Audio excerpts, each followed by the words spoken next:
screen. So let's have a look here. Recording. I just want to try and share my screen.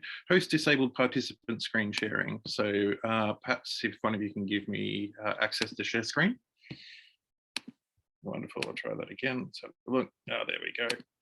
All right. So you should be seeing that now. Okay. So there we are. So title of my talk today is working with texts and semantic waves for teaching EAP. So I'm really here today more as a practitioner or a teacher.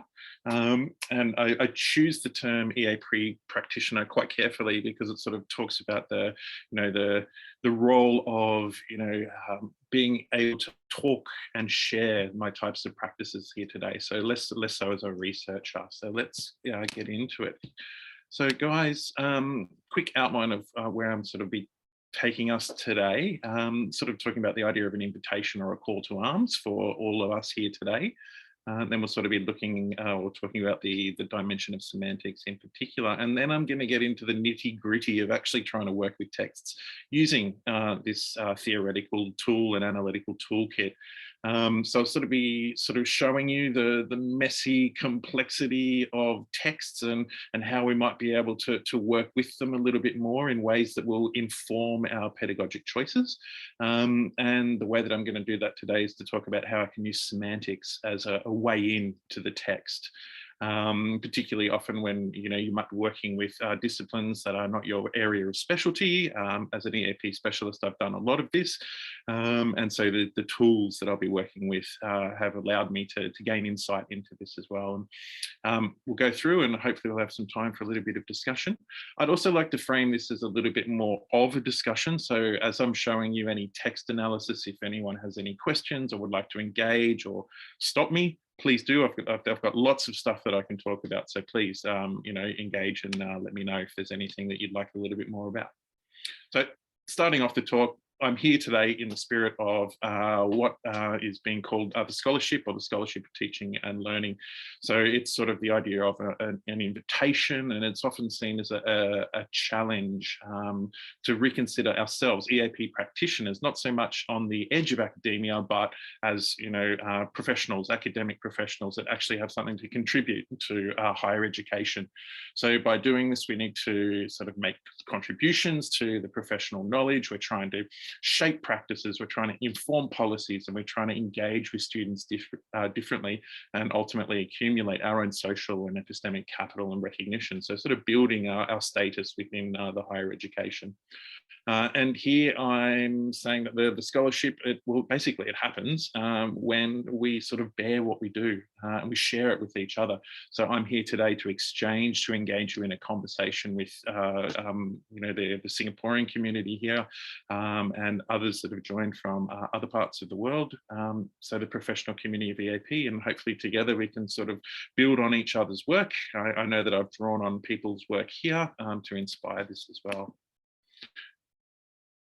So thinking about the working with text, it's a very, very challenging activity. Working with discourse is really hard, and teaching and learning it can be even harder.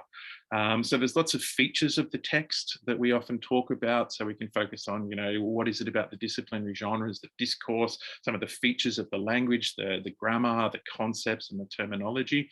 So we're sort of thinking of the text there as an object of study. It's an artifact that we're looking at and that we're trying to use. But we can also think about the characteristics of those engaging with the text. So we've got the students, we've got teachers, and we've got the subjects and the actors who are doing the reading. And so when we think about this, we're starting to get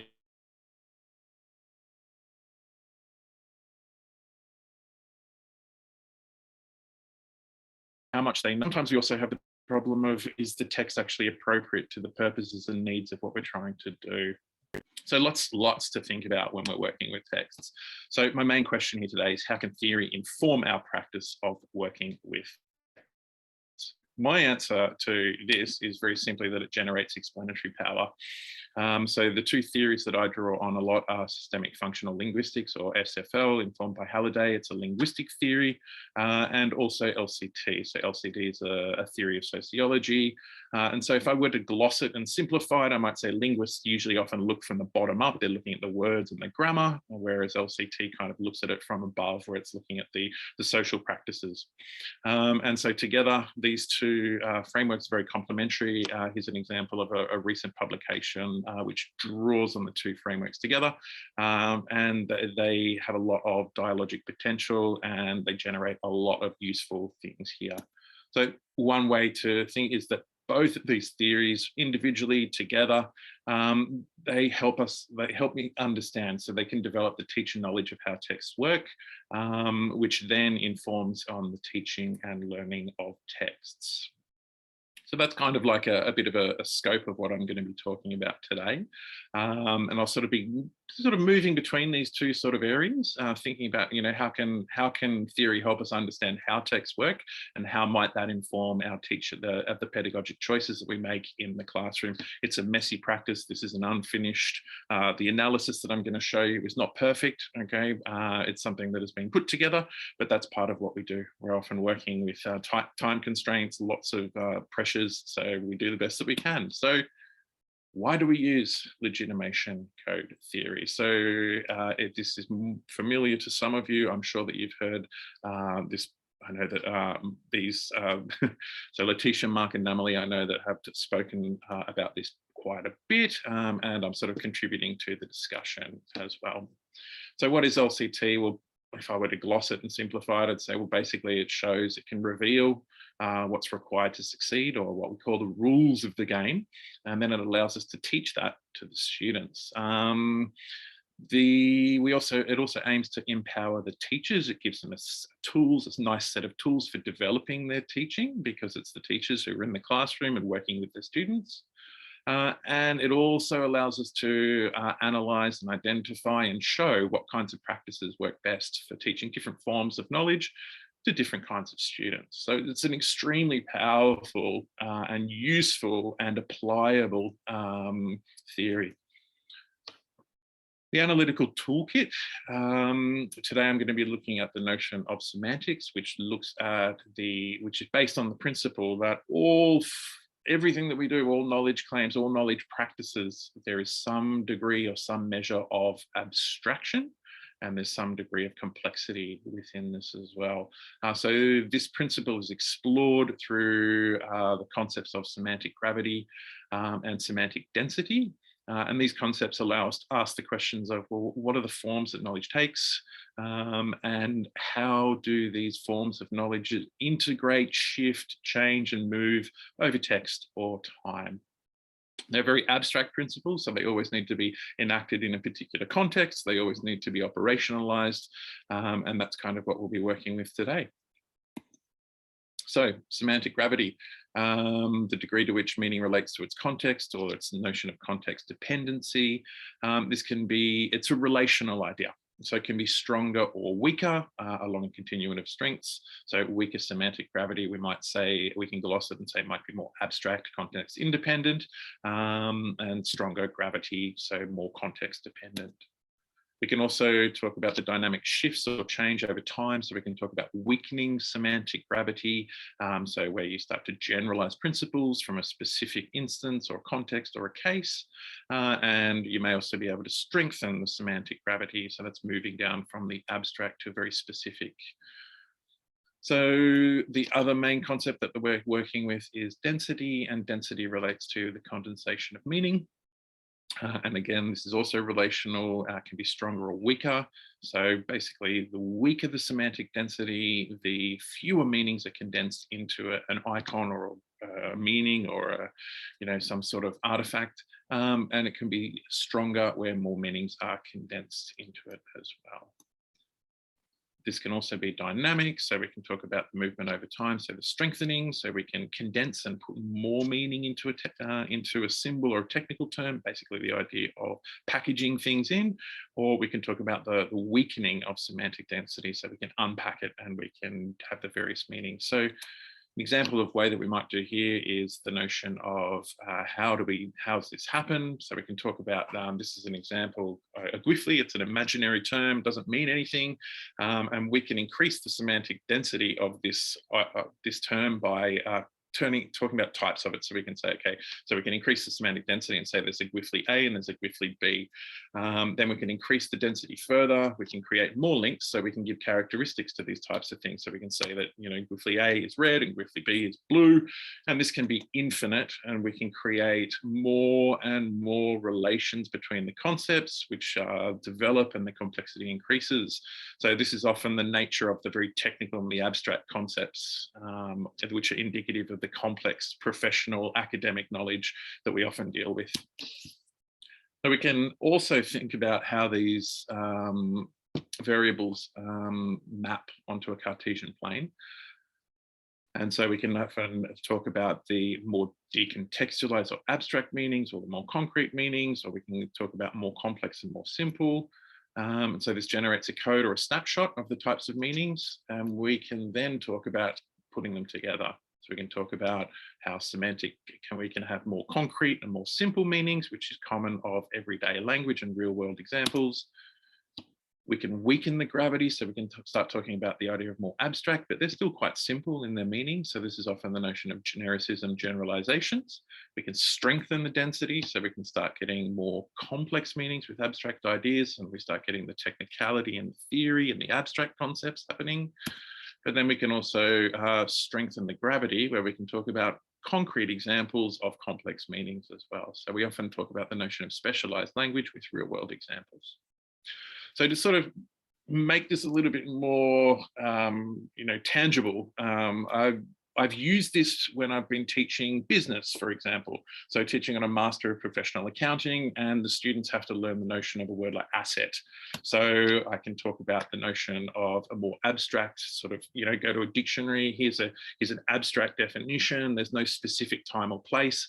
And so we can show, here's an example of the meaning of the word asset up in semantic code in the top left. Students don't need to learn that. They often need to engage with the theoretical text. So in the course that I was teaching, there was this type of definition which came in. So an asset is defined in paragraph 49A of the conceptual framework. And then there's almost a whole chapter that goes through the definition of this term. So we're starting to see the level of abstraction, the meaning that's packed into this text here. Alternatively, we can go down into the concrete everyday meanings. So we can see down here, we've got different types of assets. So your car, your house, these are all examples of assets. And then we can also strengthen the density, and then we can start talking about, well, these are concrete examples of abstract concepts. So the students need to be able to talk about tangible, intangible assets, for example. So the reason why this is useful is that the students do need more than one code. They need to be able to move across these definitions. They need to be able to unpack them, okay? They need to be able to repack them. So they need to be able to move across these ideas here, and often in readings and in their writing, they need to be able to trace the movements, recognize the movements, to help them understand and build their cumulative understanding and ability to work with this term asset. So that's an example, a tangible example of why semantic codes can be really, really useful when working with text and vocabulary. We can also use these concepts to talk about changes over time, which is where we get the notion of semantic waves. So we can talk about meanings that are often hard to understand. They're often abstract, they're often technical. These are the types of things that we're trying to explain in a classroom. So for students to understand that, we often need to unpack it. We need to think about concrete examples of this. So we might be decreasing the density. We're sort of unpacking the meanings in there, or we can give real world examples, which is an example of the high gravity. So here's an example of the wave. We need to be unpacking and we need to be repacking so that students can develop their understanding. What's less desirable for teaching and learning is staying at what we call a high semantic flatline. So this is often the language of experts. That's fine. This has a place. You know, experts communicate with each other. There's a reason for technical language. It's all about context. Okay, so there is a place for this, but it's often less desirable for what we need to be doing with students. Alternatively, we often have a low semantic flatline. And what happens here is that the meanings often get locked into a particular situation. We present it in language they can easily understand, but they may not be able to abstract the meanings out of a particular context and actually transfer them to other contexts. Another example of the type of waves that we do see in classrooms is the downward elevator. So this is where we basically take an abstract concept and then we unpack the concept. And once we've unpacked it, we jump back up to another abstract concept and then we unpack that. So we just sort of move through these downward elevators, and what we're not doing is actually repacking it for the students. We're sort of taking the technicality and we're dumping them in the everydays. And so again, there may be a reason or there may be a place where this is suitable, but as a general teaching practice, it's something that we want to be perhaps less, less focused on. Another aspect that we can do is we can talk about the semantic range of our waves as well. And the most important thing that I think I want to say here is that the semantic range often depends on the different stage of education. So some of the texts that we'll be looking at today actually have quite a small semantic range. But this small semantic range is in no way indicative of the fact that it makes it easy, okay? It's appropriate for the students at a particular level of their education. Others have a much larger semantic range, okay? So that's probably indicative of the types of meanings that they need to engage with at that stage of their education as well. So quick summary of that is that semantics are two main concepts that we're working with. One is the idea of semantic codes, which are the strengths of semantic gravity and semantic density. And these explore the principles of knowledge, and they give us ideas. They reveal the different forms that knowledge take. They are abstract concepts, so we really need to sort of translate them to engage with what we call an object of study. So within a text, what does semantic gravity look like in this text? What does semantic density look like in this text? And by doing that, it allows us to sort of understand the knowledge that's in there. We can also talk about the changing over time, so the strengthening and the weakening of semantic gravity and semantic density, and that's where we get our semantic profiles and the semantic wave, the semantic flat lines, and the semantic range. So now that I've sort of introduced the concepts that I'll be working with today, let's get into the texts. Okay, so I'm going to warn you now, this is where it starts to get really messy. All right. So I'll show you here, we've got three texts we'll be working with today. The first text is something that I have taught over many, many times in an English for general academic purposes course in Melbourne. So the nature of the students there, 5 to 6 IELTS, which I understand is quite significantly lower to some of the students that you may receive. So we'll be looking at the way that this text, the type of semantic range, the types of meanings that are in that text, and then we'll be comparing that with 2 examples of texts that were sort of shared with me. And the reason I wanted to look at this text was to get a feel for the types of discourse and the types of readings that you guys are engaging with, and that's being taught and learnt in different contexts as well. So it's a really useful contrast in the way that this works. Now, I had a quick look at this, and a quick comparison revealed to me that the first text, the red text, the irrigation text, there was a lot of generic language in there. There were a lot of abstractions, but it was still quite simple. When I compared that to the other 2 texts, the other 2 texts moved across all of the codes. So there were examples of technical language, specialized language, everyday language, and generic language. So the meaning structures, the forms of knowledge that students had to engage in had expanded significantly, okay? And it's really, really important to understand that it's the relation between the texts that allowed me to make this comparison. So another thing that jumped out at me, a very quick read of them, was the type of language that I was seeing. So in some of the texts, I was seeing a lot of real, what we call technicality. There was the technicality and specialized language. So what this is technical and specialized language allows us to construe the uncommon sense meanings of the world. So it's common in education, and we can contrast that with often the generalizations and the very specific situations with more common sense understanding of the world, or everyday sort of language as well. So what we need to do is to think about how learning the technical and the specialized language actually involves expanding a student's meaning networks, and we need to do that through unpacking and repacking of concepts. So we unpack through description and explanation. We're moving down on the wave. We're moving into a very specified, and we're trying to elaborate on the meaning. And then we also need to repack it, often through definition and classification. So we're moving upwards up the wave, and we're starting to condense the meanings as well. So what I'd like to do today is to sort of take you through how I arrived at this. So the process that allowed me to get to this. And I'm going to start with the first text, irrigation, with the features of the generalized processes. So let's start with this. So I'm going to show you a way that I would often teach this text. Okay, so I'd like to start off by saying that I would support my students in this by using the teaching and learning cycle from genre pedagogy. And so this here is a pedagogic approach to engaging with text. So you can see in the center here, we're working towards the control of a specific genre, and it's also the critical orientation to understanding the way that this text works. How is it staged? What social purpose is it filling? And what types of language do you need to use to realize these types of meanings? So we often go through three main stages: the deconstruction and the joint construction, which is then followed by independent construction. So with this text, I had to do a lot of work on the deconstruction of the text. And having taught this many, many, many times, and the very nature of the text actually allowed me to include some joint construction in the lesson plan as well. So I'll show you how some ways that I was able to deconstruct this reading. So here's the text here. You can see it's, I'll leave it up there just for a second I'll just talk about the text as I'm going through here.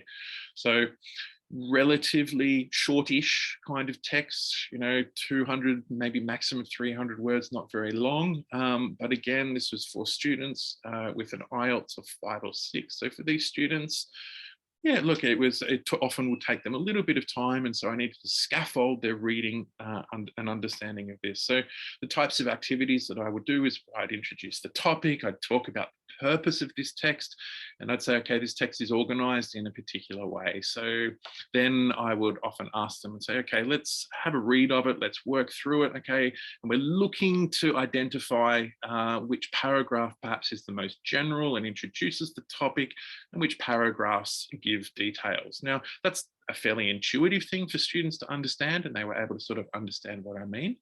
But then we can sort of get a little bit more technical. So once they sort of had understood what I was talking about, then I was able to sort of introduce and start packing in a couple of, meanings, trying to build their understanding of the text. So this was, drawing on SFL. We said this is a classifying report, and its functions to classify and describe the natural and the social world. So this is often sort of looking at things like a scientist. So here it's looking at irrigation, but we could also be looking at types of rocks or types of weather. There's lots of different texts like this.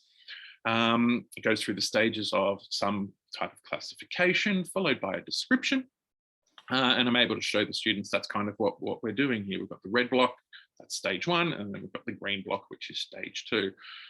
Looking at the language, we can see that there's some sort of classification happening in here. The technical term for that is a taxonomy, not a term that I'd use with the students, okay, but useful for teachers to sort of, understand what's happening here. So then I'd move into some sort of text analysis. And so this is an example of the types of things. Now I've shown you again the finished product here of what I did with the text. So I'm going to slow it down just a little bit and sort of talk you through the analysis that I did with these students. And again, this was scaffolded. It wasn't just off you go, do it, okay? It was often I would take the students through it. So there was sort of, I'd take the students and I would do the first sentence and I'd say, okay, let's look at the first one. You can see irrigation here. Irrigation is a nominal group. Okay, yes, it's only one word, but this is the focus of this particular sentence. And then you can see another nominal group, and I've got the little number 1 next to there just to sort of help explain to the students. And I'd say, okay, so here you can see that this is actually giving a definition of the term irrigation. So it's kind of unpacking the term irrigation. Keep an eye out for that when you're reading. And then I would sort of say, okay, then we've got a verb, okay, and I would continue through the text, working with the text in this way.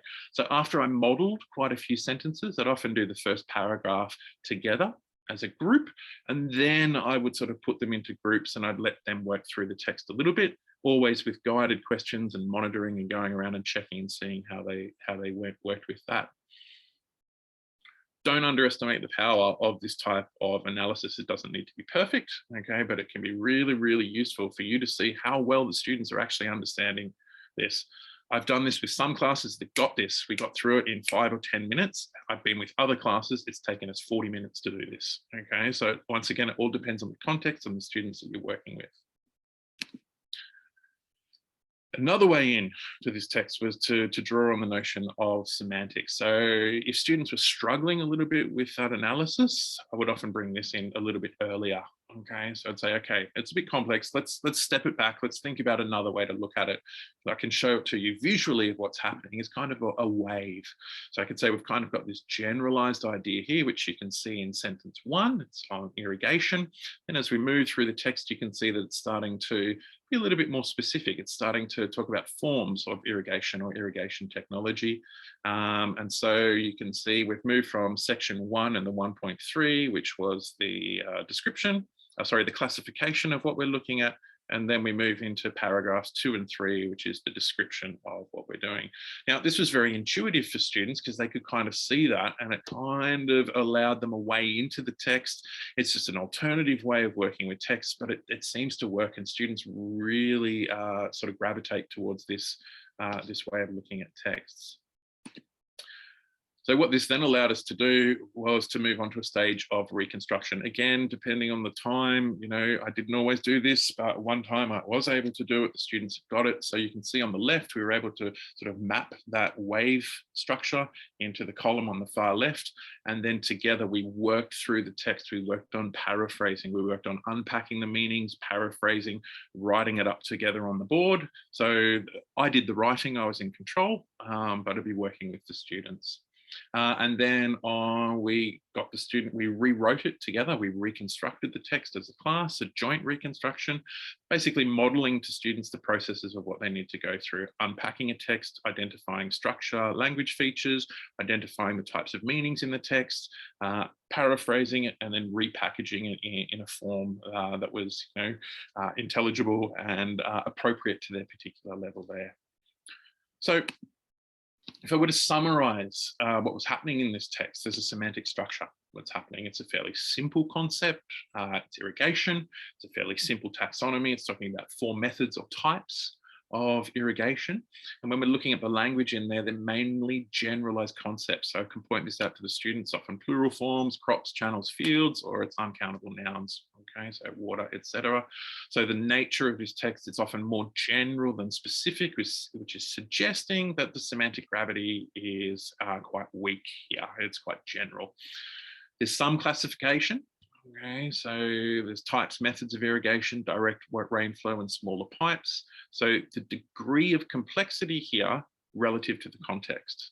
So for these students, those classification presented complexity for them at that stage. Okay, now for other students, we might look at this and go, yeah, that's not really very complex at all. So it's always relational, and that's a very important part of working with this. So I could also map this out here. So you can kind of see here the irrigation text.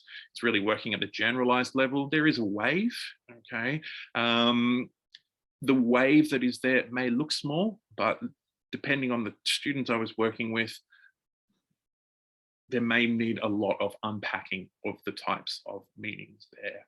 So I'd just like to sort of use that as a benchmark and a comparison to the types of text that we may deal with in other contexts. So when I'm moving into disciplinary texts as well, I'm looking at different types of semantic structures, different types of meaning that are in there. Okay, so you may remember before I was talking about how it moved from just this generic, we're starting to move into the abstract as well. So these are the texts that I had a look at, and first thing that struck me, much higher levels of text complexity. The genre is more, it's a complete genre. There's macro genres, it's much longer. Discourse is much, much more complex, and the vocabulary and grammar is highly complex as well. I would assume that the students engaging with these texts have much higher levels of literacy, but this does not guarantee that it's accessible to all the students, and it definitely wasn't accessible to me when I first read it.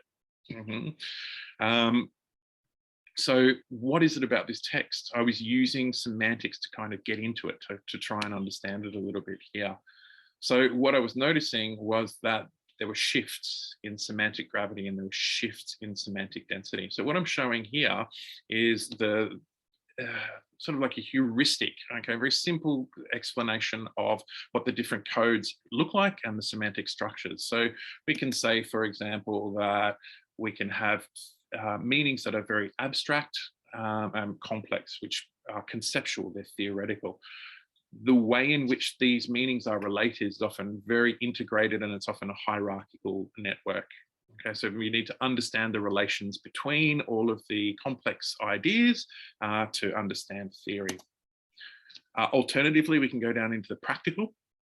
So the characterization of a practical knowledge structure is that it's often sequential, what happens step by step. Okay, so often there's no hierarchy or less hierarchy, and there's not a lot of interrelation that's happening in these knowledge structures as well. Now, the novices. So the first text that we look at was the Semantic Gravity was quite weak. Semantic Density was quite weak as well. It was very loosely organized. We kind of had that node in the center. Okay, the concepts are not necessarily complexly linked. Okay, and then we can also talk about the professional. Now, the professional is often someone who can actually move across all of these different codes. So the professional can integrate the theoretical with the practical, and they can derive practice from the theory to inform what they're able to do. So really what's happening is, compared to the first text, we're seeing big shifts, big changes in these texts, and they move across. So we see a big strength in semantic density, moving it into the theoretical realm, but we also see elements of strengthening of the semantic gravity, which is bringing us into specific examples as well. And so using this conceptual idea, I was able to use semantics as a way into this text. Okay, so I'm not a specialist in legal and ethical moral discourse. I'm not a specialist in medical discourse, but I can use these tools to help me understand them, to access them, and to conceptualize ways that I would be able to teach them and that my students would be able to learn them. So the way that I would do this is to start by identifying what are the semantic structures that are happening in here, and how can I see this? So looking at semantic codes, and I'm looking for the types of meanings and the forms of knowledge. Once I have that, then I can look at the waves and I can see, okay, how are these different meanings woven together as I read through the text? So very often this is what we're doing when we're looking at these. We're using shifts, we're looking at the concepts, we're looking at the meanings in the text, and we're making pedagogic choices, often before the classroom and on the fly in the classroom when we're working with these texts. Okay, so this particular text, it expanded. So the students were not just looking at generalized processes, they're starting to look at specialized language, and they're also looking at specific professionals. So I'm going to show you how this played out in this particular text. Okay, so this text began with quite a cute little sort of love story. It all began here in a bar in Singapore in 1995. A young English woman met a Cuban jazz musician. They fell in love. They traveled through Asia. So what I noticed here was the key language features here is there's a narrative. It's a story genre.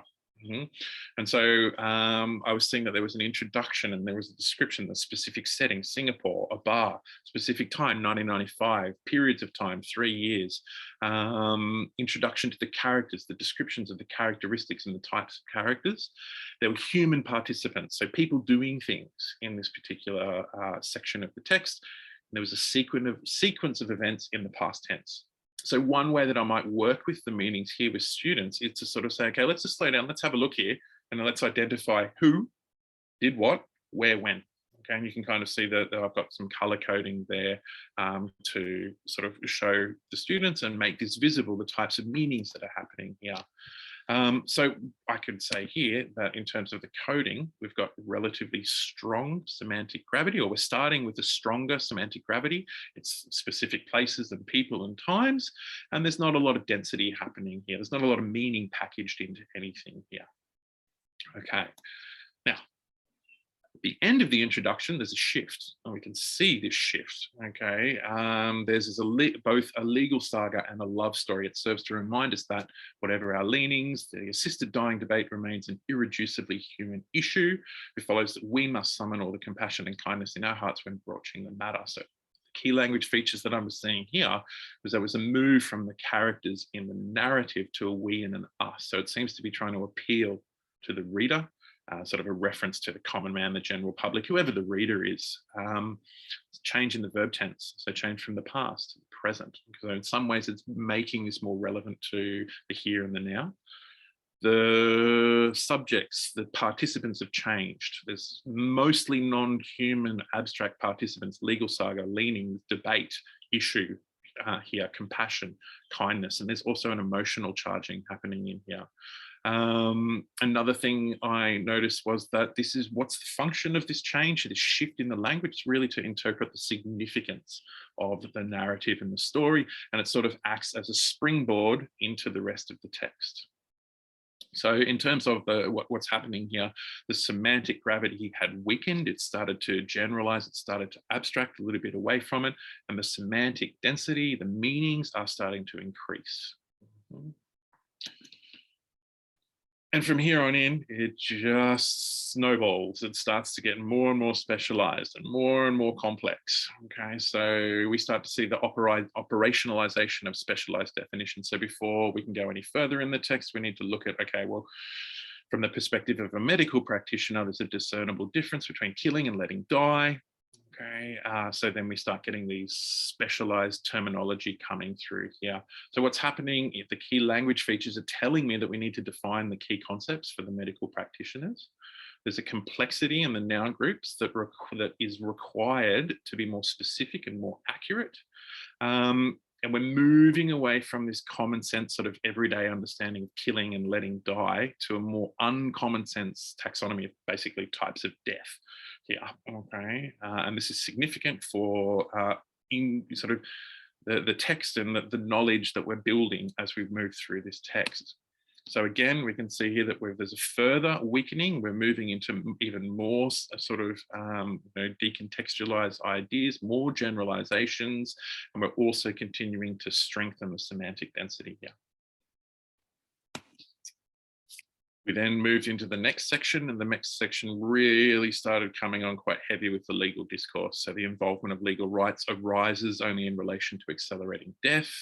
The manner of such termination is also of legal significance. Death can be induced either by an act or an omission, and the common law has long recognized. So the language features that were jumping out at me here is that we've got this very specialized, uncommon sense terminology that's specific to the field of law. Okay, now I can understand involvement. Involvement means you need to sort of be involved, but involvement of legal rights has a much more complex understanding of the meanings. So I can understand it, but I don't really understand it because I need to be a member of that field with the knowledge base to be able to interpret and understand what that means in this context. So again, we've got these abstract ideas, abstractions as participants rather than people, which is indicative of that idea of moving from the here and now into uncommon sense. So here there's an increasing need for me to unpack meaning. So if I'm working with this text, I want to see that students can actually understand this. If they don't understand this, then we need to work with it. Now, I cannot assume, I'm not sure. Some students would know this, and it often depends what came before. Again, we've got weakening of semantic gravity and we've got a strengthening of semantic density. So these meanings that are in there are very dense. Another feature that I saw as we were going through is the notion of boosting. Okay, so what I mean by boosting is that we're sort of including references. So these references are often to specific legal principles or respected persons or people within the field. Now, key language features, there's uncommon sense classification of the legal acts and statutes. So under S3(1) of the AMD Act. So as a non-specialist in the field, I have little understanding of what this is referring to. With a little bit of exposure to the field, we can sort of have a guess at it, or we can ultimately Google it and find out what AMD means. But it's not an intuitive understanding here. Another thing I noticed was the selection of the people. So it was very careful selection of obviously what must be renowned or notable actors from the field. And these would be unknown to the initiated. So I can read that and say, oh, the recent thinkers of common law, retired English Judge Leonard Hoffman. I understand those words, but I do not understand why this person is notable in the field. Okay. So actually what's happening here is we have an inverse relationship. So we actually have a strengthening of the semantic gravity. It's being specific here, but at the same time, and conversely, the semantic density continues to increase. So this is a really interesting way where you can see that the semantic gravity and the semantic density can move together which is what we've seen previously, okay? But we can also see that they can work independently as well. So really interesting for me to kind of see that, to think about the waving here. So although this is waving down and it's unpacking some sort of concepts, I would need to do further unpacking to explain the meaning of these particular, why they're included in the text. There are also legal concepts and principles were contextualized. So these are just some more examples from the text, and the key language features here. There's specific cases, you know, Washington, Glucksberg, and there's also the specific rulings. So in Colombia was decriminalized by the Constitutional Court. It's very highly specialized field-specific knowledge that's happening here. So, you know, there's a reason why these have been selected, because they unpack the principles, but there's a link between them. There's a relation between the two. I also noticed as well that the participants of our love story at the beginning reappeared. So Debbie and Omar were the English woman and the Cuban musician. So they've been woven back into the story much later on in the text. So again here, strengthening of semantic density, strengthening of semantic gravity, being specific about particular actors, places, cases, but again, it still continues to strengthen the semantic density. So overall, as we're moving through this text, the thing that jumps out at me is the condensation of meaning across the text. The semantic density continues to increase, it piles up. So it starts with the notion of euthanasia, and then we kind of get, here's some narrative, we'll introduce a little bit of the law and the ethics here, but the density continues to increase. So we start getting, what's the interpretation of these narratives? What's the interpretation of these courses? What are the legal definitions and the legal ethics of these particular perspectives? So the concepts are developed, the complexity increases, and the technical and abstract concepts become more indicative of this really complex, professional, academic, dense knowledge that really may need a lot of unpacking in the classroom. And it just continues to pile up as I read through this text here. So a quick summary of what I'm seeing in this text is that the semantic structures are very different to the first text. I'm seeing movements across all the codes. So I'm seeing that there are, we're sort of talking about theories and principles in here. This is explained and worked with through the text by movements in semantic density. So it's showing, you know, complex ideas, and it's explaining these concepts ideas.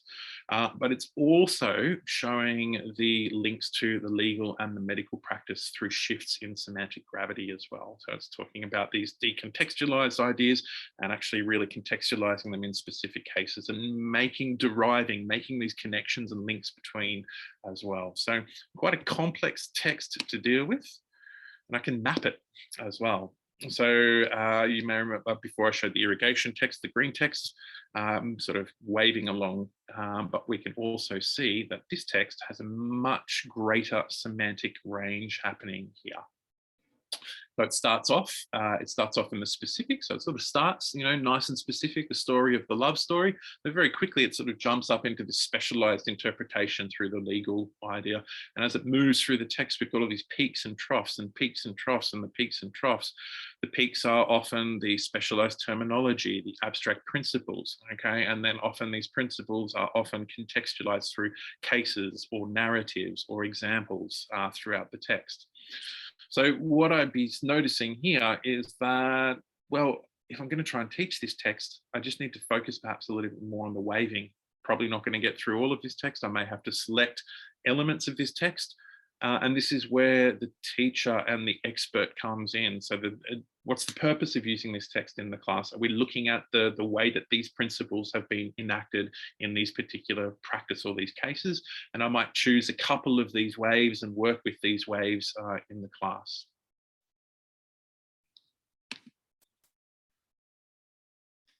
So moving on into the scientific discourse. So brain insulin signaling and Alzheimer's disease, current evidence and future directions. I read that and I went, yeah, okay, I can do this. Mhm. And then I had a look at the abstract, and straight away I went, wow, okay, there's the degree of abstraction and complexity here is wow. It's like meeting an impenetrable wall. So for me, the thing that jumps out straight away is, what range do the students need to understand this text? The questions that I would be asking myself as a teacher is, what's gone before? Okay, so have we actually been talking about insulin and Alzheimer's disease before? What types of prior knowledge, what schema do we expect the students to bring to this text? And what is this actually building towards? So building towards, understanding scientific discourse, or are we using this for another purpose? And if we're using it for another purpose, then what types of meanings may be required for the students to take away from this reading? So I could go through this whole text and do it all, do a lot of analysis, but I got this text about 3 or 4 days ago. I haven't had time to go through it all, but I am going to show you just some of the features of the abstract, the wall that hit me when I was looking at it. So some of the key language features here. Now, I started sort of like a bit of a messy, sort of loose annotation of the text. And you can see that I've got some red lines, and what I'm trying to do here is my red lines are trying to identify the main clauses, the main information in here. So there's complex sentences, but for the main information, I don't need it all. So I've got, I think there are 4 clauses in there that I picked out as the main clauses, underlined in red. The next thing that I did was I had a look and I said, okay, there's a lot of this technical sort of sciencey language, the intranasal method, the blood-brain barrier, 3-4 word groups. Okay, not too bad, but I'd probably have to think about those a little bit, unpack those a little bit myself to understand them. But then we start getting these much, much more complex ones. Increased central nervous system insulin action. So 6 words in there, a lot of complex relations between these terms, a lot of classification of these happening here. And to understand the relations here, I've got to think, well, is this insulin action of the system? Oh no, it's the central nervous system insulin tells me the type of action. Okay, so I really need to be thinking very carefully about unpacking and understanding that as well. And then there are other ones that I looked at. I've got absolutely no idea. The phosphorylation of tau. Okay, I got no idea. It's got an ation at the end. I know it's a noun. TAU, is that even English? I've got no idea. Okay, so what I'm seeing here is I've got some key language features. I would think about this from a structural element. I think, okay, I've got an abstract here.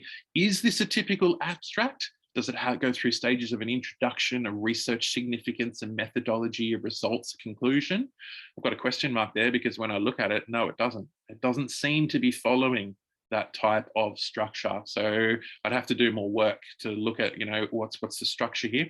And this would be valuable because the abstract, as we know, is kind of a summary. There's a reason why it's the abstract.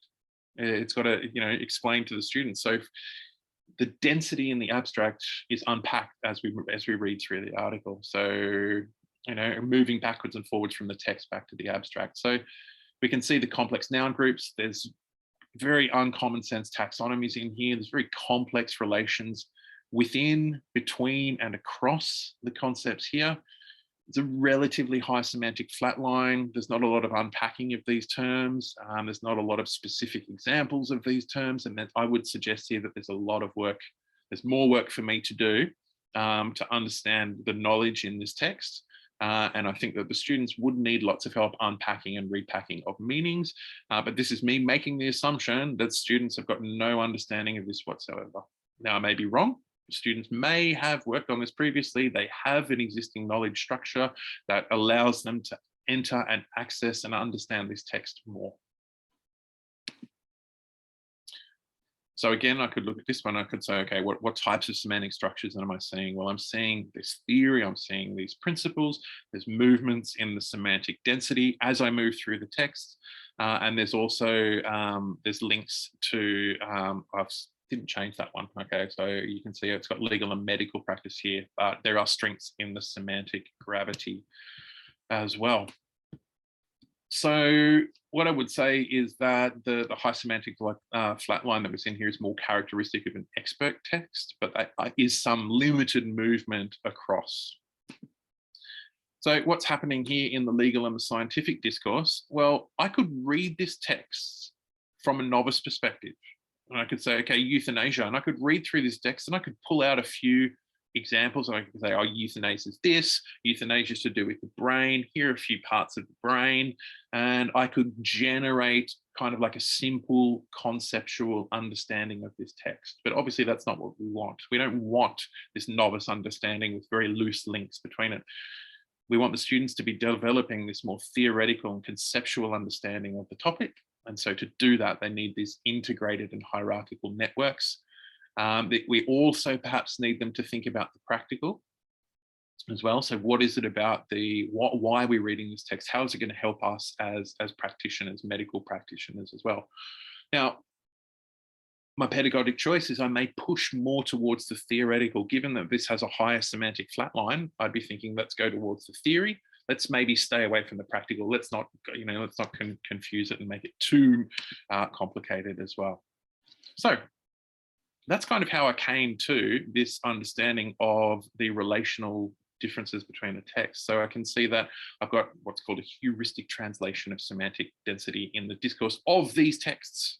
Okay, and again, the semantic density is a very abstract principle. It needs to be contextualized within particular objects of study, in our case, working with texts. So now I can kind of say, all right, so the technicality that we have is extremely dense, and we can see that through the examples in the discourse. The specialized and the legal and the ethical discourse, it's also dense. Okay, but the difference is that I can kind of look at some of these words and I can have a stab at the meaning. Okay, I can weaken the semantic density to the generalized processes and participants. And these ones are much more confident that I understand what's happening in these ones. So acquisition, consolidation, and recollection of new information that came from the text about euthanasia. The text about the medical discourse. So I can read that and go, yeah, we learn, we consolidate, we recollect information. So that's okay. I can sort of unpack that a little bit. Then in the semantic density, the weakest semantic density, we've got the idea of the specific people happening here. Now, thinking about this again, not 100% happy with that coding. And the reason I'm not 100% happy is because these particular specific professionals, there's a reason why they've been selected. So there is some sort of density happening there. Again, I'm working with texts. In working with texts, we often change our understanding of the text we work with them. But by talking with students about this, by working with it, by unpacking the meanings and repacking the meanings together, we're building our understanding of texts and how things work. So we've looked at the coding, we can come back and now we can look at the waves, we can sort of map the changes. So we've seen our irrigation text, there's a wave there, it's quite subtle, okay? But teaching this to the students actually required a lot of unpacking. I'm moving to the euthanasia text. We can see here the semantic range is greatly increased. So in this one here, if I were to teach this text, I would be perhaps chatting to the content expert. Why have we chosen this text? What are the key concepts here? I might select a few of these key concepts and explore how they're unpacked in the text. And through unpacking, we would often then move on to the stage of repacking. I would think about the semantic wave. So to go through the unpack to the repack, move on to the next concept. And then ultimately we have a look at our last text here, which you can see if I map this. Yes, there are dips down into specifics, okay, but as a whole, the text is operating at a very high technical level. So that high semantic flatline is in there. So again, the semantic profiles of this text sort of says, okay, yep, there's a lot of unpacking that needs to happen with this text. So you can kind of see here that the tools that I've been using, so the codes and the waving, has allowed me to sort of access the knowledge in these texts, okay, and to conceptualize ways in which I might select particular elements of these texts and how I might go about unpacking and teaching and learning these in a particular classroom. I think we can ultimately all sort of, I can consolidate this by saying that we need this weaving, we need the waving, we need a semantic weaving to move our students from a novice or this very sort of simplistic understanding of what we're reading. If we want to get them to the professional knowledge, we need to move, we need to strengthen and weaken the semantic gravity and semantic density. How we do that is the pedagogic choices that we have. It depends on the students that we're working with. It depends on the text we're working with and the purposes that we are, working with this text. So ultimately, you can surf the waves. You can't stop the waves, but you can learn to surf on them. And it's kind of our job here to sort of get in the water with the students, not to stand on the beach and shout at them and say, catch that wave, good, dump. Okay, no. We sort of need to be in there working with them, sort of holding their hand, moving them up and down together. So with the semantic waves, another way to think about this is often we do need to start on smaller waves. Okay, students have got to learn to surf before you throw them out into the bigger waves as well. So the time it takes students to learn to surf depends on what they bring to the text as well. So I'm in no ways saying that novices cannot learn to surf big waves. They can. Okay, but it's our job to take them through, and the way that we do that is through semantic waving, and we can do that through unpacking and repacking our texts. So kind of to wrap this up, the concept of semantic waves, it helps make expert knowledge more accessible to novices. By varying the context of the concept, we can build links with much more concrete examples. By connecting technical and specialized terminology used in activities or in readings, we need to connect them with simpler meanings. And this helps them to unpack the concepts and to repack them in more complex contexts. And this encourages this knowledge acquisition or development and the cumulative knowledge building that we want to see our students developing over a course and over their higher education. It also promotes developing that complexity, understanding the knowledge of one concept. So we've got to make sure they understand one concept before progressing to the next, otherwise we may lose them. And it also helps novice develop understandings of both abstract concepts and the mastery of the technical meanings as well. So it's a nice sort of wrap up there. Now, the ways I do also want to share with you some examples of the ways that I would actually surf the way that I can do this in class. So one way that we can do that is through, for example, tables. So as the tables are unpacked, we can record information in tables. So this can either be done on a board. I've done this on a board, as you saw earlier with my very, very first text. This can also be done through a shared Google Doc. You can get the students to do it as groups. Now, one thing that I would recommend here is that before you go into class, you need to think about the nature of your content. You need to think about which columns you want. So this particular text comes from a biology text that's talking about the line of defense. It's talking about the skin, the mucous membrane, the cilia. It's a biology text. Then it has a description of this concept, okay? But then it also unpacks what it does.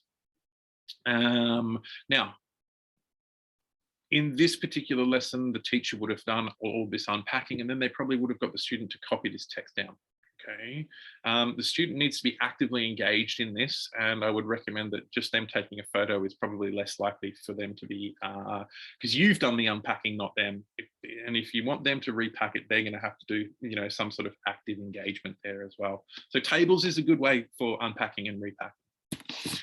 Another one that I've used a lot is concept maps, and not just a rough sort of semantic web kind of idea, a very specific type of concept map that is composed of concepts written in boxes. They're connected with arrows that are labeled to indicate the relationship between the concepts. And these connections are called links. So each concept link concept forms a proposition that can be read as a standalone meaningful expression. So there's often a lot of work that can be done here. How do we connect these concepts? And we can often develop a lot of the cross links as well. And as we saw before, the cross links are sort of the indicative of this more sort of theoretical and conceptual understanding. So the more cross links you can see in a concept map, the greater density, the weaker the gravity, the better the understanding of these texts. Now, the best software that I've found for this is one called CMAP software, and they have a lot of great stuff in there. There's a lot of interesting papers that use this. These can be generated by the students or the groups. Another way that I've used this is expert skeleton maps. So I've worked with lecturers in business and law, and together we have created these expert skeleton maps. Basically, we've just taken out a few of the concepts, and then in the class, we would allow the students to kind of work with the words and the concepts and put them into the right place in there as well. So depending on the time, the level, what you're aiming to do, you can sort of do that as well, just to guide them. Don't expect them to be able to do it perfect the first time.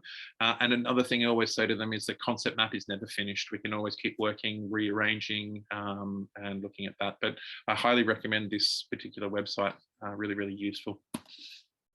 Another way, once you've sort of perhaps read into an understanding of the waves a little bit more, and a lot of the LCT members of the LCT community often do a lot of mapping of language onto waves. So they'll look at the text and they'll go through and they'll say, okay, what is it about this particular part of the text? What is it about the language here? And where can I place that on the profile as well?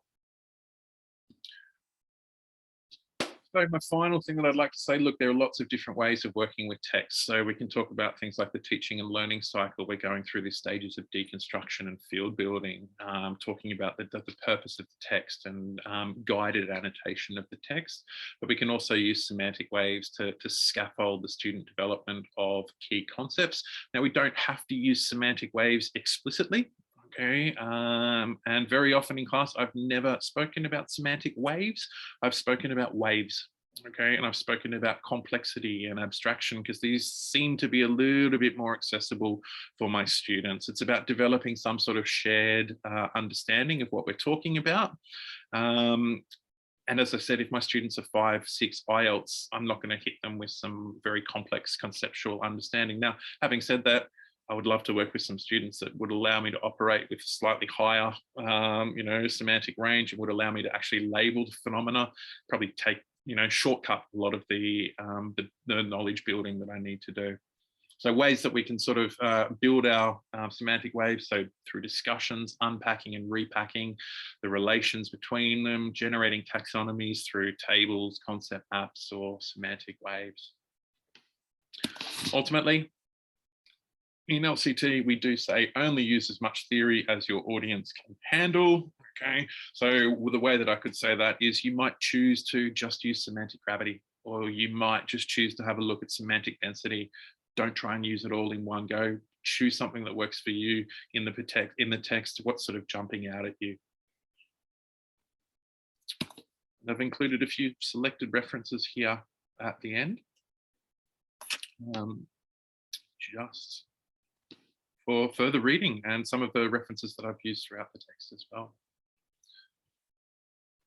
So there, I would like to invite any questions or comments or discussions and thinking about, how perhaps this might help you guys work with text yourself. Thank you, Daniel. That was so useful. I think for many of us, when we're getting into text like that, just trying to understand the process of how you would look at increasingly complex texts and go about breaking it down at that first level before you think about how you're going to teach it to your students. I think it's really exciting to see that process, and you showed us such variations in the kinds of texts used, from more simple to sort of the incredibly complex ones. Thanks for working on texts that I think Mark shared with you maybe a week ago. It was so exciting to see how quickly you could use those texts and unpack them and apply semantic gravity and density to that, a whole new bunch of texts which you aren't familiar with pretty much straight away. So thank you so much for that. Lots of useful concepts, I think, that many of us can use in our classrooms and certainly think about. I mean, those two texts, the first one on euthanasia was relevant to the IEM modules that we do here. And the second on the brain and brain insulin was very relevant to a module which is about writing, scientific writing, introduction to scientific writing. So yeah, I mean, our tutors, they have to deal with, that kind of level of reading and reading into writing. So I think, when we've recorded this session, it's going to be, so useful for the staff. We'll put it up on our journal, as soon as, and that's going to be launched in December. We'll also send the link out. And I think that, you know, you're probably going to have quite a few people contacting you, Daniel, after this for some advice on teaching with very complex texts. You know, it's ultimately it's you know, having the tools to be able to work, I think, as well. You know, and it's the tools that can make our work a little bit easier. I'm not going to lie, when I first read those texts, they did sort of scare me a little bit, and I was like, what am I doing? What's happening with these texts? What am I going to do with these texts? But then I sort of, you know, thought about my tools, and, you know, went, okay, I've got some tools to work with it, and I know that they work. I've used them before in a variety of different contexts across a variety of different disciplines. And so I have faith in the tools, and just by using them a little bit, playing around with it, you know, the meaning started to become clear. So particularly the Euthanasia text, I was able to, you know, after quite a bit of sort of working through that text, just by putting together the slides and even just selecting small snippets of those, I was able to sort of carefully select, and sort of that was giving me a better understanding of what the text was doing, how the meanings were unfolding, what its purpose was, and gave me insight into the structure.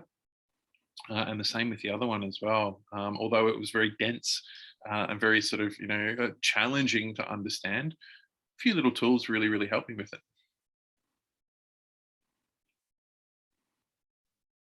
Letitia's got a hand up.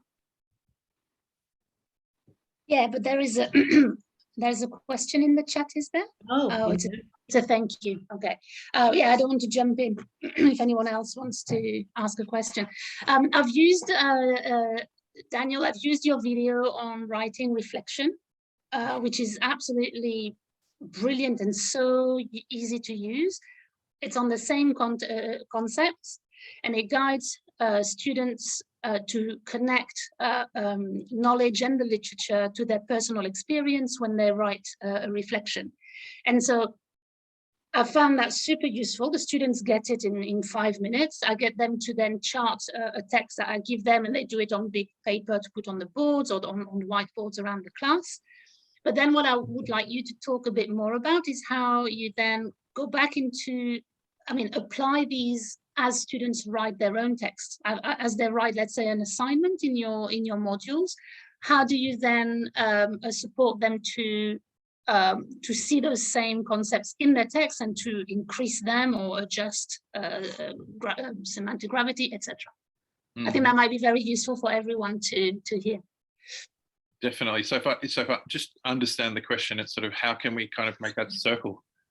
So moving from the construction to the not only the joint construction but mainly the independent construction. So when students are writing their own text for your, you know, to submit to you as an assignment. Yeah. Definitely. So the independent construction, we might work through draft stages, for example. And so the students would write a draft, and then we might have a look at the drafts together, and then we might go back to the model and we'd sort of say, okay, in this text we needed to have, for example, you know, you need some technical vocabulary to show your understanding of, you know, or you need some specialized vocabulary, or you need some general, or you need some specific. And so what I might do is simple color coding. So I would say that, you know, green, yellow, red, okay. And I would say to the student, all right, I want you to have a look through your text, and I just want you to color code what's happening in your text. I've used this a lot for critical reflection, which you mentioned. So I would often use a simple analogy. I would say to the students, okay, so you've got the blue sky is the abstract thinking. So use blue for all of your theory. And then we've kind of got the green grass at your feet is the specific. It's what you're looking down at as well. So use the green for the specific. And then you've also got the sun on the horizon, or the yellow flowers on the ground and the field out there as well. So kind of you're looking out, you're looking around you, we can kind of see that yellow. So that's your generalized concepts as well. And when teaching critical reflection, I've got the students to go back through their texts and basically to mark up what's happening where. And then it allows the students to visually see, oh, actually, I don't have a lot of theory where I'm meant to have the theory. okay? Mhm. Or I'm not actually connecting the two. I've got a lot of blue, I've got a lot of green, there's no real yellow happening in my text. And I'm saying, well, so basically what's happening there is you've got one flat line followed by another flat line. So high semantic flat line of theory, and you're dropping down and you've got a low semantic flat line down at the bottom. And the students can intuitively understand that and go, oh, I need to connect them a little bit more. And by visualizing it, by showing it, they conceptually understand what they need to do. So color coding works really nicely, working with drafts, using it as feedback, and constant recycling, I think, as well, is really, really important. Yes, thank you. Thank you very much. Yeah, I mean, I can see that happening in my teachings, certainly. And that idea that they get it intuitively, yeah, also is something that I've observed many times. Thank you.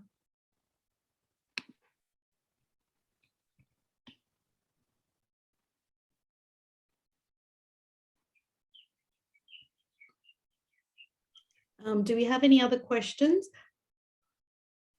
that anyone would like to ask? I actually was, just in case, I'll just let anyone who wants to think about what they'd like to ask, just think a little bit while I ask my questions from Daniel, which is about that last text, right? I was really interested in how you talked about, your typical abstract and how that text deviated from that in terms of what it was trying to do. So this is the Alzheimer's and insulin text. And I just thought, how would you go about trying to map that? Would you point that out to them, talk about things like the structure of the abstract in terms of how the genre of that text might work, for instance, in the same way that you did with irrigation text, classificational taxonomy, and the same way that you did with the euthanasia text, where you talk about the narrative shifting to a different type of genre. So would you do the same thing? Would you enter through genre? I think there's definitely a potential for that. So not really knowing what came before. So as I said, a big question that I have there was what had come before. So if we had seen some other sort of papers before that had that more sort of, archetypal, stereotypical kind of abstract, it'd be interesting to do a comparison between it as well. And so we'd be able to look at it and say, okay, so this is a text we've looked at before, and this is the text we've got here, do a comparative kind of analysis and sort of talk, work with the students and work through it. So yeah, coming at it from a genre understanding, looking at the staging of this particular, or the phasing within this particular stage as well, I think that'd be quite useful for the students, and it, might raise some interesting questions and some discussions. Okay, thank you. Chaofang, you have some questions? Yes, thank you, Daniel, for the great talk. It's very interesting and very promising. I mean, the tools that you introduced in this talk, I think, are very interesting, and I think it has a great potential for us as language educators. So my question is actually related to Namala's question. I'm wondering, are you aware of any research which combines the semantic density and gravity with the genre pedagogy in teaching reading and writing? Mm-hmm. Yeah, because I'm thinking, because I'm looking at the text you shared with us just now, the analysis about the scientific abstract. So I'm teaching a academic writing course, so I'm using the genre theory to analyze the abstracts, like from introduction to conclusion and everything. So I'm thinking, well, I listened to your talk. I think this is so useful for me. I mean, it's quite interesting. I mean, if we can combine the two different tools together in teaching reading or writing. So what's your suggestion or comment?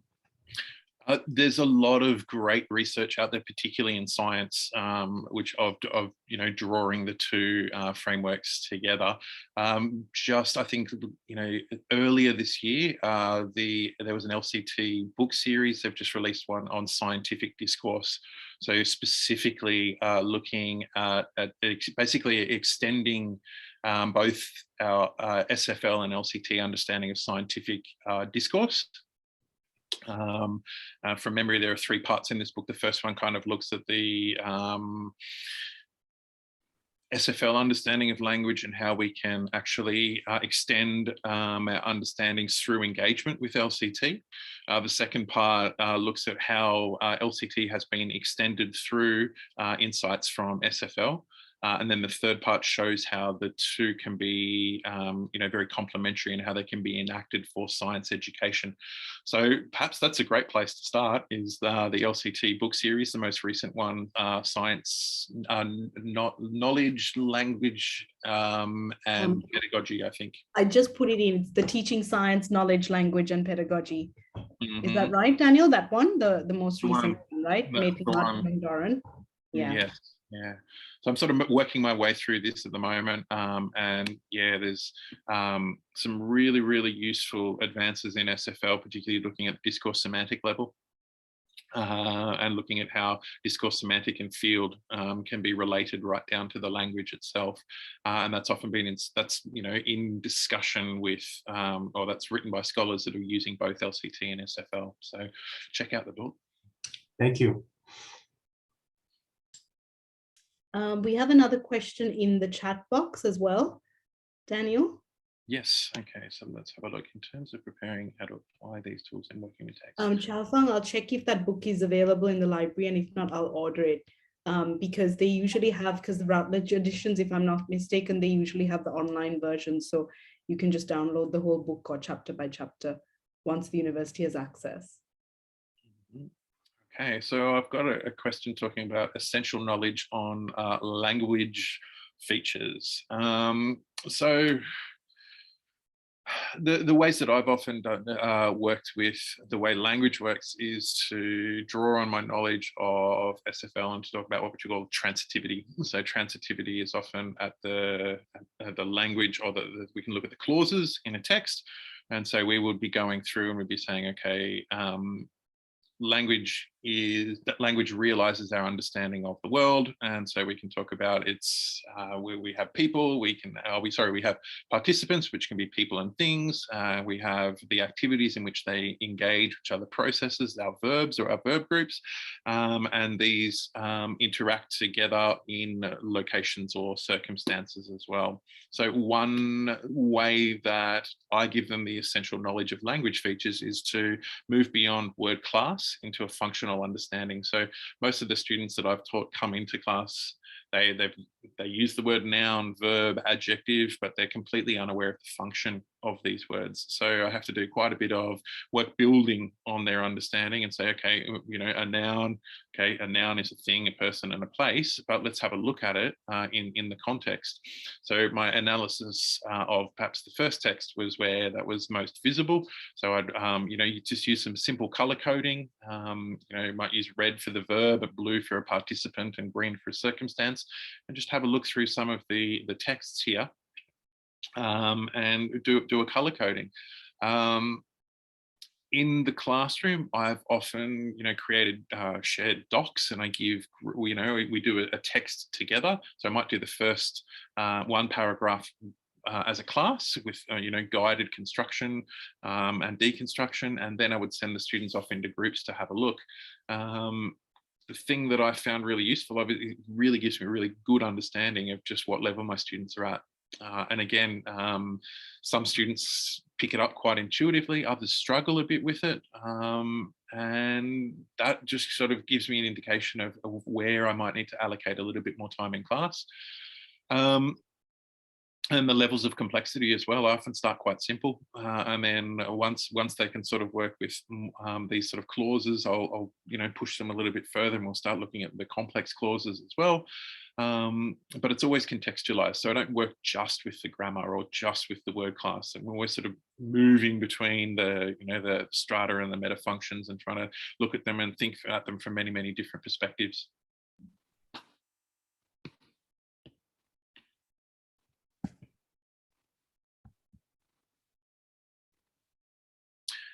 I think SFL is integral to the process. Well, SFL is a tool that has worked for me. Okay, so I'd like to preface that by saying that I did study at Sydney University with a lot of the people in the field, and I consider myself very lucky to have done so. SFL is one of many tools that's out there. It's not the only tool. It's one that has worked for me. And the reason I think is because of the explanatory power that it offers to work with real discourse. And so for me, it's integral to the process, but there's lots of, I've got lots of colleagues that, do great work in the classroom and they don't have a lot of understanding of SFL. So once again, I'm sort of going to hedge that a little bit there, and I'll say SFL is useful, but there is, you've got to buy into it, and you've got to, there's a bit of work that needs to be done to be able to use it confidently in the classroom.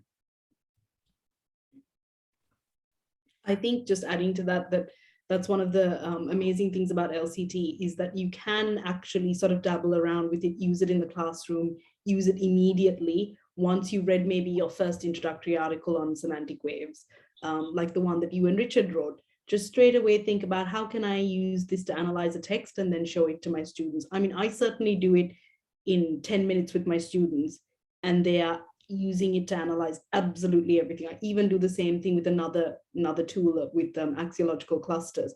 I just do it in real time with them, and they write essays about it immediately because they find, oh, it's quite intuitive, but also intuition with a system behind it. So they can justify the choices that they're making with that analysis. So I think that's what's amazing about LCT is that you can enter at different levels. Whereas I think with SFL, there's definitely a lot more work to do, and a lot more reading and a lot more, it takes a bit more time, I think, particularly when you were talking about things like complex nominal groups and you're talking about transitivity.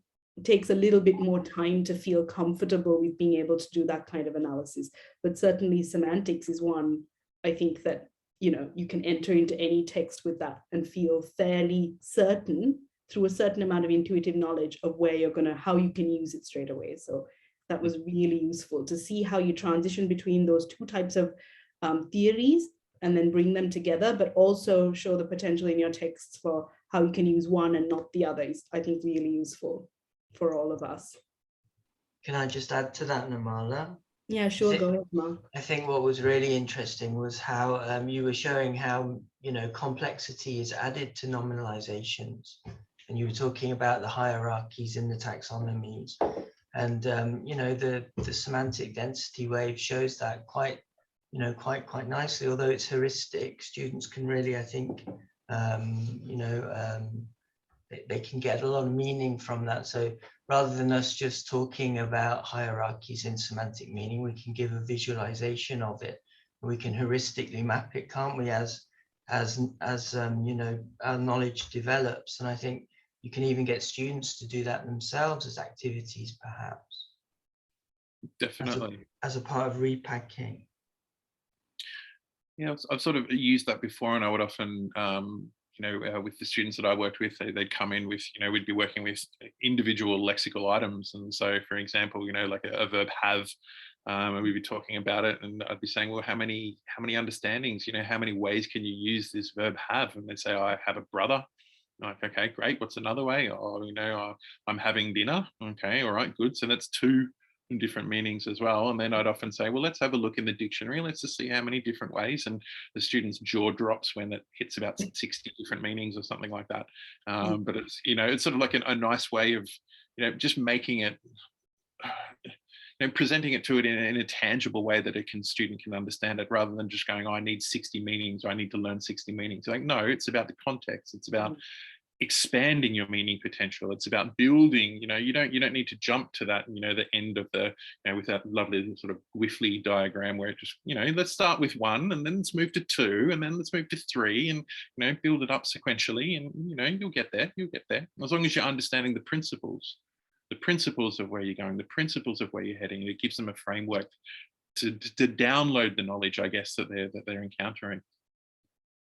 I think it's also useful to use it the other way around as well. I don't know whether Chao Fang has this, where his students are experts in the field and you're kind of teaching them the language or making them aware of the language that they use in the field, but you're not the expert, they're the expert in the field. So that's really interesting for us as well, because Letitia and I have worked a lot on 3MT, so 3-minute thesis, where you've got exactly that, where you've got the students are experts and then they have to try and unpack that expertise to a non-specialist audience, and then showing them the way from a slightly different perspective. You have all this knowledge, and how do you unpack that knowledge for your audience is also really interesting. Sorry, Chao Fang, you got your hand up again. Yeah, I was just thinking about Letitia's question, how corpus can be combined sort of with the semantic waves theory and analysis framework. So I was thinking that perhaps I'm not sure. So maybe I would like to ask Daniel also, in your research, do you find, is there any sort of correlation between such as a language pattern with the higher semantic density or lower semantic density, or is there any correlation between formulaic language, lexical phrases, or lexical patterns which can be taught to students so that they can use it to what do you call repack, right? The sort of language that they would like to attend in the module. Thank you. Simple answer is yes, definitely. I think there's a lot of great stuff that corpus linguistics can teach us. It's a very powerful tool to look at large slabs of discourse that we'd probably be unable to enter ourselves as well. And I think that there's a lot of potential for LCT to give insight into corpus linguistics and how we can sort of work with the data and the knowledge that we've got in these data banks. So simple answer, yes. I'm not familiar with a lot of research in that area. I have read some stuff in it as well. So for example, talking about the types of lexical bundles that you're getting and whether the lexical bundles that you're actually pulling out of a corpus do actually have any density in them, because obviously not all of them do. This is exactly what we should be looking at. We need Saofang to come into the LCT SIG. Because that's exactly, because as you've seen, it's very qualitative at this moment, right? There's not a lot of large data set or quantification, but definitely in order to look at correlation between language patterns and the different semantic gravity levels, we would need some of your tools, Saofang, to, so basically it's a whole problem to solve how this can be done. For SFL, they have a sort of, they have a couple of software that will do automatic kind of coding from large data set, but I don't think anything really works very well. The Madrid, I never remember the name of that tool. But there might be, yes, from your field, Saofang, some stuff that can be exploited, and it would be very interesting to look at that. Definitely. Yeah, I think the complementarity of that, the LCT, the way that it gives an alternative sort of lens, a way of looking at language and knowledge practices, very complementary. And there's a lot of stuff that's done on density, and as you move up in density, how time, temporality works with it. So there are ways of technicalizing it further as you're looking at lexical bundles. You realize that, if concepts are more gravity bound, as the kinds of things that was in the Euthanasia text, the narrative tends to move with temporality, past tenses, whereas you've got the noun groups that work with sort of present tense, sort of timelessness, when you start to abstract more and become more technical and more specialized. So there's different ways of mapping it, which are all really fascinating, I think, that allow you to bring in more of the concepts if you feel that that's something you want to do at that level. So again, it's just about how much of the theory do you need? And I think Daniel, when he finished off, said, how much of the theory do you need? And it's a question about how do you, what do you need to be able to teach your students? What are you trying to get across to them? And how much of the technicality from LCT do you need to build into that? Because there's certainly people expanding it so much now, and it's moving really quickly, isn't it? There's always new papers being published. The LCT Center has an excellent website in which they've got all of the latest publications, a lot of free resources that you can access, a lot of the talks that you can watch. So if there's any specific area of interest, they've got links to that. So there's a lot going on, I think, in terms of accessing the discourse around LCT. Yeah. And I think there's also a really strong community as well. So opportunities to get together with other, scholars in the LCT community and talk through your ideas. That's a real strength that I've found. I found it really useful to sort of say to someone, oh, look, I'm thinking about this, or I'm doing this talk, or I'm working on this paper, and getting together with them and just talking through ideas. So I've helped friends, and friends have helped me, and it's really, really useful before you get to that kind of finished publication stage. It's really, really useful to have this community of people just to bounce ideas and say, is this kind of working? Am I thinking about it in the right way? Or really helpful. Yeah, and also just to say, I'm not sure, and can you help me? Because I think it's a new theory that's exciting about that. When it comes to SFL, it feels like so much of it has already been worked out that you need to kind of be an expert to talk to other experts. Whereas with LCT, I think it's really exciting because some of it's just happening right now. So you can actually go in there and say, I'm not sure, and bounce your ideas off different people. And everyone's really, really open, I think, to responding to you. So if you have questions, ask anyone from the community. If you just email them as well, they usually get back to you straight away with responses, which is amazing. I've just done a plug of an article that I've done myself on corpus linguistics and semantic density. So you might find that really interesting, Xiaofang, actually. Just to quickly share with you, for example, with collocations, different terminology used for collocations. So in semantic density terms, it's called a technical compact element if the term comes after an adjective or a set of adjectives. If it comes before as an adjective rather than a noun, it's called a property. And then this is just one type of word class that's used. And this paper talks about a lot of the work that's been done by Mayton and Duran, 2017. So there's a whole issue actually from the Colombian journal? Chilean. Chilean. You mean Revisto, right? Yes. That's the one, yeah, okay. Yeah, so there's a whole, this is it, Onomazine Revisto Linguistica. There's a whole version of Chilean accent in there. Yeah. So this 2017 publication is dedicated to semantics, semantic density in particular, I think. So you might like that.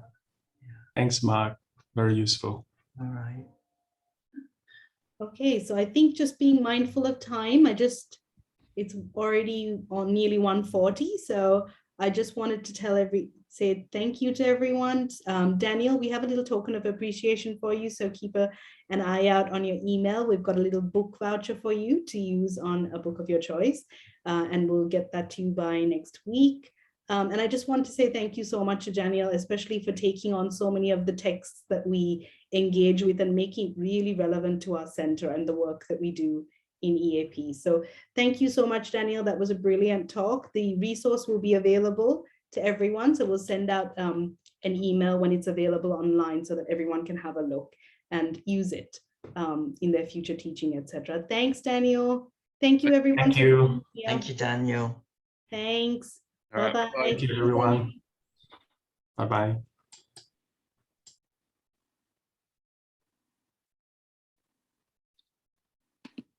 Just waiting to see.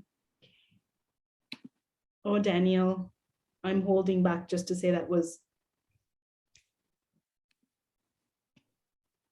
brilliant.